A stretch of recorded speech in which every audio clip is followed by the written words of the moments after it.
नमस्कार, स्वागत है आपका। मैं हूं आपके साथ सुमित गुप्ता। आप देख रहे हैं 30 मिनट में राजस्थान। बुलेटिन की शुरुआत में बड़ी खबर। बीएसपी से कांग्रेस में आए एमएलएस की बैठक। प्रदेश के सियासी घमासान पर इस बैठक में ये बैठक की गई। बैठक के बाद मीडिया से विधायकों ने कहा कि अशोक गहलोत हमारे नेता थे और रहेंगे।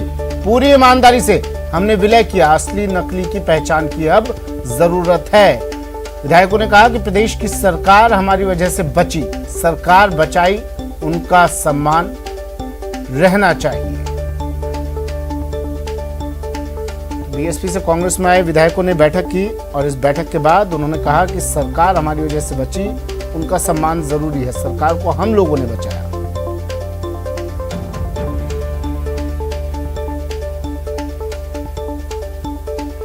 सरकार बिल्कुल, सरकार को हमने बचाया और हमने तो मर्ज कर दिया।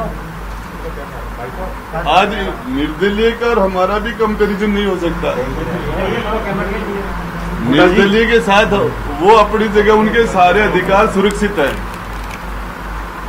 निर्दलीय के साथ भी हम 6 की तुलना नहीं की जा सकती। हमारी ये भी, जब हम कांग्रेस में आए थे तो ये भी पता नहीं था कांग्रेस के लोग ऐसे छोड़ के चले जाएंगे और ऐसे डेढ़ महीने बाद में आएंगे और फिर उन्हीं का स्वागत पलक फावड़े बिछा दिए जाएंगे आलकमान के द्वारा। ये भी हमारे उस टाइम में किसी ने हमें नहीं कहा था कि ये भी होगा कि यहाँ से ऐसे 10-20 लोग चले जाते हैं और फिर तफरी करके वापस आ जाते हैं, फिर उनका स्वागत हो जाता है। ये भी उस टाइम में नहीं कहा था। मानते हैं अशोक गहलोत जी हमारे पहले भी नेता थे। मैं पिछली बार सरकार में था, हम सरकार में उनके साथ, तब भी हमारे नेता थे, आज भी हमारे नेता हैं और अशोक गहलोत जी हमारे फ्यूचर में हमारे नेता रहेंगे। उसी चीज को मैं थोड़ा सा और विस्तार से आपको चर्चा करना चाहता हूँ। हम 6 के 6 बहुजन समाज पार्टी से जो विधायक साथी जीत के आए थे, वो पूरी ईमानदारी और निष्ठा के साथ में कांग्रेस पार्टी में विलय किया।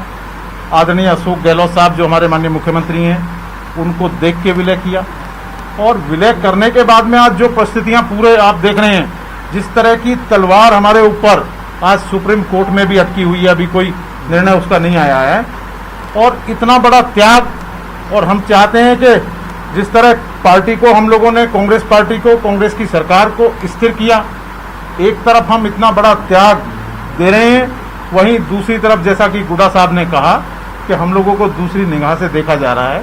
ये बड़ा दुर्भाग्यपूर्ण है। जहां तक पिछले दिनों 3 बजट हुए जब से हम लोगों का कार्यकाल है, बजट में बहुत सारी चीजें माननीय मुख्यमंत्री के द्वारा हमें दी गई, और उसके साथ साथ में मैं ये कहना चाहूंगा कि आज जरूरत है असली और नकली की, कि कौन खराब समय में आपके साथ रहा, कौन खराब समय में आपके खिलाफ रहा, कौन पार्टी का सच्चा सिपाही है और कौन पार्टी का वफादार नहीं है। उस सब चीज को पहचानने की आवश्यकता। देखिए, ये माननीय मुख्यमंत्री जी का निर्णय है। हमने पहले भी कहा था और आज भी हम कह रहे हैं, माननीय मुख्यमंत्री जी जो चाहेंगे वो स्वयं उनके ऊपर निर्भर करता है। माननीय मुख्यमंत्री जी का अपना उस सरकार को अस्थिर करने का जिन लोगों ने काम किया, वो लोग बार बार दबाव बना रहे हैं। किस हक से वो लोग हाईकमान पर दबाव बना रहे हैं और हाईकमान किस हक से उनकी बात सुन रहा है? उनकी वजह से तो सरकार गिर चुकी होती।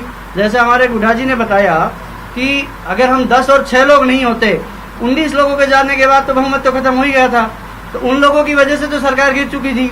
वो बार बार एक बात कहते हैं कि कांग्रेस पार्टी का हाईकमान कांग्रेस कार्यकर्ताओं की सुना। किन कार्यकर्ताओं की बात कर रहे हैं? आपकी मेहनत की वजह से सरकार नहीं बनी, सरकार हम लोगों की वजह से बची है। आपने सरकार बनने के बाद भी बिगाड़ दी सरकार। आज जो ये हम सब लोग जो साथी हमारे हैं निर्दलीय और हम लोगों ने सरकार बचाई है, तो उनको कोई हक नहीं है, हाईकमान को उनकी बात नहीं सुननी चाहिए। जिन लोगों ने सरकार बचाई, जो सरकार के साथ खड़े रहे, उन्हें इनाम मिलना चाहिए। मेरा तो ये मानना है। जो हमारी हम 6 विधायक हैं, हम 6 में से अगर कोई भी एक व्यक्ति जो भी बात कहता है वो 6 की बात होती है। बिल्कुल ये सत्य बात है कि जिस तरह से आप लोगों ने देखा, पूरी देश दुनिया ने देखा कि हम एक डेढ़ महीने होटलों में एक तरह से कैद रहे, सारा काम हमारा क्षेत्र का नहीं हो पाया, तो उसका जिम्मेदार कौन है?